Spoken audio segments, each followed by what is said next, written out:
সংশোধন করে এখন থেকেই কারা বাড়াবাড়ি করছে, কারা দেশের বিরুদ্ধে ষড়যন্ত্র করছে, আওয়ামী লীগের লোক বিএনপিতে ঢুকে যদি অতীত রাজনীতি করতে চায়, অতীত রাজনীতির জন্য হাসিনা যেভাবে অতীত হয়েছে আপনারা অতীত হয়ে যাবেন। বাংলাদেশের রাজনীতির মূল্যায়ন অতীত দিয়ে হবে না, ভবিষ্যৎ দিয়ে হবে। 12 মাসে জামাত কি করেছে আর কে কি করেছেন, মানবিক সেবা আপনারা কি করেছেন, দেশ গঠনমূলক আপনারা কি করেছেন, এগুলো মূল্যায়ন করে জনগণ জামাতকে ইনশাআল্লাহ আগামী দিনে ক্ষমতায় পাঠাবে। 3 নাম্বার বলতে চাই, আপনারা এত খাওয়া দাওয়া করলেন, 2-1টাতে আমাদেরও যাওয়ার সুযোগ হয়েছিল, বেশিরভাগ আমাদের টায়ের ভাই রফিক ভাইরা গেছেন। এত খাই দেই করে এখন বলেন আমাদের কোনো ক্ষমতা নাই, আমরা সনদকে আইনি ভিত্তি দিতে পারবো না, এই জনগণ মানবে না। আপনারা অবিলম্বে প্রেসিডেন্টের অধ্যাদেশের মাধ্যমে জুলাই সনদের প্রত্যেকটা ধারাকে আইনে রূপান্তরিত করে এই আইনের ভিত্তিতে জাতীয় সংসদ নির্বাচন দিতে হবে।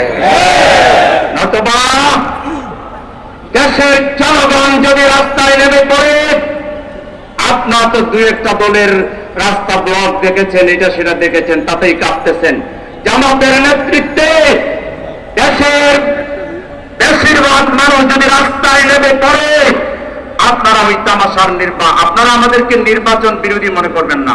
বাংলাদেশে সবার আগে নির্বাচনের প্রস্তুতি শুরু করেছে জামাতে ইসলামী। এখন নির্বাচন দেন, শুধু গ্যারান্টি দেন, কোন কারচুপি হবে না, লেভেল প্লেইং ফিল্ডের কোন ঘাটতি হবে না। আমরা কালকে আগামীকাল নির্বাচন ঘোষণা করলে আমরা রাজি আছি। কিন্তু আবার অতীতের মতো হাসিনা মার্কা নির্বাচন করে দেশকে ভারতের তাহলে কোন ষড়যন্ত্র আমরা মেনে নিতে পারি না।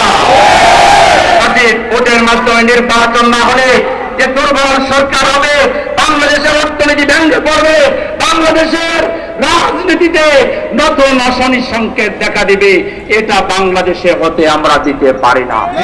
সংগ্রামী জনতা, তাই আসুন, আজকে আমাদের নেতৃবৃন্দ বলবেন প্রয়োজনে প্রতিদিন যদি একবার রাস্তায় নামা লাগে লেভেল প্লেইং ফিল্ড আদায় করার জন্য, জুলাই সনদকে আইনি ভিত্তি দেওয়ার জন্য, পিআর পদ্ধতি বাস্তবায়ন করার জন্য প্রত্যেক দিন বিকেলে যদি একটা রাস্তা বন্ধ করতে হয়, আপনারা কি পারবেন?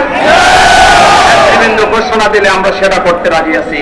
সবাইকে আন্দোলনের জন্য প্রস্তুত হওয়ার আহ্বান জানিয়ে, অনতি বিলম্বে আমাদের দাবি মেনে নেওয়ার উদাত্ত আহ্বান জানিয়ে আমার কথা এখানে শেষ করছি। আল্লাহ হাফেজ।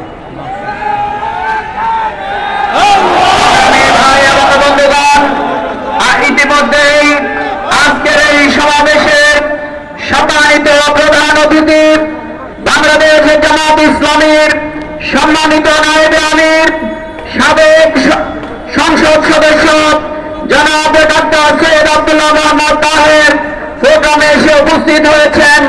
আমরা আজকের এই সমাবেশের পক্ষ থেকে তাকে আন্তরিক ধন্যবাদ এবং অভিনন্দন জানাচ্ছি। সংগ্রামী ভাইয়েরা আমার,